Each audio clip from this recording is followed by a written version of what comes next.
মানুষ যদি তাদের কাজ দেখে সবকিছু ভুলে গিয়ে তাদেরকে মাফ করে দিয়ে বা তাদের ভুলটা বুঝতে পেরে তারা যদি মানুষের কাছে সরি বলে। আপনাকে কিন্তু সোশ্যাল মিডিয়াতে বেশ প্রতিবাদী দেখা যায়, বিভিন্ন অন্যায়ের প্রতিবাদ করেন। বলতে কি আমি অ্যাজ এ হিউম্যান আমার ফেসবুকে যেটা আমার বায়োতে লেখা যে I M a very simple human being, মানে আমার কাছে যেহেতু আমি খুব নিজেকেই সাধারণ মনে করি, তার মিনস হোয়াট আমি খুব সাধারণ লাইফস্টাইল মেনটেন করার চেষ্টা করি। তো সেখানে আসলে আমি কখনো কারোর থেকে অন্যায় সুবিধা নিতেও চাই না, কেউ নিচ্ছে সেটাও আসলে আমি পছন্দ করি না। আলো কি এসেছে? সেটা যারা আনতে চেয়েছে তারাই বলতে পারে।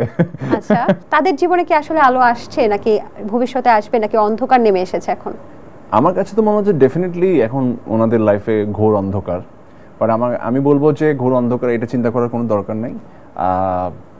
ওনারা আসলে কোন প্রেক্ষাপটে বা কি কোন কনসেপ্টে বা কোন ধারণায় আসলে এই ধরনের একটা জিনিসকে সাপোর্ট করেছেন আমি জানি না, বাট আমার কাছে মনে হয় যে এখন ওদের একটু বোধোদয় হওয়া উচিত।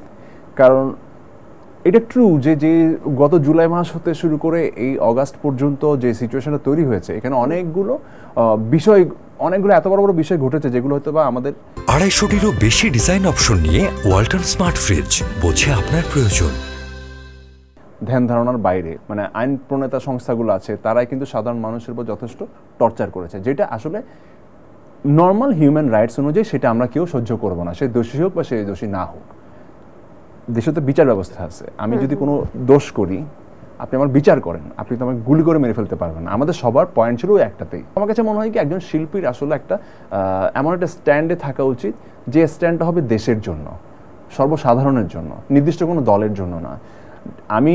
আমার কাছে মনে হয় যে শিল্পীর ওই দায়িত্বটা নেওয়া উচিত, মানুষ অ্যাকচুয়ালি যাতে যেটা অনেস্টি বা যেটা হচ্ছে নিয়মের মধ্যে হওয়া উচিত সেদিকে মানুষকে গাইড করতে অনুপ্রাণিত করা। এমনটা হওয়া উচিত না যে আমি নির্দিষ্ট একটা দলের জন্য মানুষকে বলবো না তোমরা এই দলকে সাপোর্ট করো বা ওই দলকে সাপোর্ট করো। এটা আমার মনে হয় শিল্পীরা না করলেই ভালো। নির্মাতা আশফাক নিপুণ কিন্তু একটা পোস্ট করেছে যে যারা আলো আসবে এই গ্রুপে ছিল তাদেরকে আলোর পথে আহ্বান জানাচ্ছেন, এবং অনেকেই কিন্তু অনেক ধরনের পোস্ট করেছে যারা হচ্ছে ওই গ্রুপে ছিল তাদের আসলে ক্যারিয়ারটা কি আসলে শেষ হওয়ার পথে। আমি খুব রেসপেক্টের সাথে বলি, তাদেরকে ছোট করে দেখার কোনো অপশন নাই। তারা সবাই হচ্ছে যারা ওখানে ছিলেন, আমরা কয়েকজন নাম দেখেছি, সবাই তো আসলে খুব ব্রিলিয়েন্ট অভিনেত্রী। তাদেরকে মানুষ যুগ যুগ ধরে পছন্দ করেছেন বলেই তারা একজন লেজেন্ডারি অভিনেত্রী হতে পেরেছেন। মানুষ যদি তাদের কাজ দেখে সবকিছু ভুলে গিয়ে তাদেরকে মাফ করে দিয়ে বা তাদের ভুলটা বুঝতে পেরে তারা যদি মানুষের কাছে সরি বলে বা মানুষ যদি তাদের কাজ দেখে, তাদের কাজ অবশ্যই করবে। মানুষ কাজ যদি না দেখে তাহলে আমি বলবো আসলে আমি জানি না মানে এটা আসলে কোন সেন্স ওনারা করেছেন বা কিভাবে কি, তবে মানে আমি নিজে খুব কষ্ট পেয়েছি। ওই গ্রুপেরই যে কোনো একজন নায়িকা ওই ছাত্র আন্দোলনের সময় একটা পোস্ট করেছিলেন, এবং তাদের আমি সবচেয়ে অবাক হলাম যে তারা যখন পোস্ট করছিলেন তাদের কোনো পোস্টে তখন ছাত্রদের এই যে নিপীড়ন চলছে, ছাত্রদের যে মানে এইভাবে গুলি করা হচ্ছে, মেরে ফেলা হচ্ছে, এগুলো নিয়ে কোনো পোস্ট তাদের টাইমলাইনে ছিল না। যা ছিল হচ্ছে বিটিভি ধ্বংস হয়েছে ওটা নিয়ে, মেট্রো রেল আগুন জ্বালালো ওটা নিয়ে, বা এক্সপ্রেসওয়েতে আগুন দিয়েছে ওটা নিয়ে। সো ওগুলো নিয়ে তো আমরাও পোস্ট করেছি যে ঠিক আছে মেট্রো রেল দেশের ক্ষতি হোক, সেটা তো আমিও চাই না। এগুলো নিয়ে আমরা পোস্ট করেছি, কিন্তু এগুলো নিয়ে পোস্ট করার আগে বা এগুলো নিয়ে কথা বলার আগে আমরা তো ছাত্রদের সেফটি নিয়ে যথেষ্ট বারবার কথা বলছিলাম যে যাই হবে হোক ছাত্রদের গুলিটা না করুক, বিচার করো ভাই। কিন্তু ওয়াই ইউ আর ফায়ারিং, এই ধরনের কোনো পোস্ট বা এই ধরনের কোনো সাজেশন তাদের পোস্ট বা কোথাও থেকে ছিল না।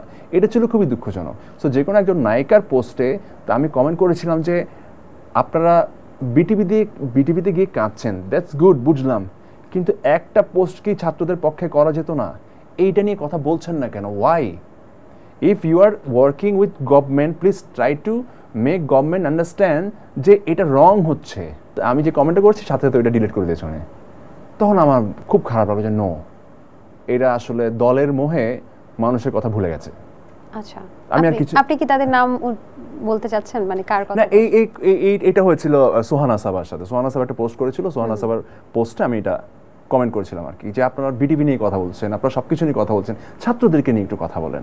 কিছু হুমকিমূলক কথাবার্তাও কিন্তু সেখানে ছিল যেগুলো খুবই অমানবিক, যেমন ছাত্রদেরকে দমাতে হলে তাদের মাথায় গরম পানি ঢেলে দিতে হবে, তারপরে বাবার নাম চিনিয়ে দেব, এরকম অনেক কথাবার্তা ছিল যেটা সত্যি আসলে দুঃখজনক ছিল এবং গুণী শিল্পীদের থেকেই কিন্তু ছিল।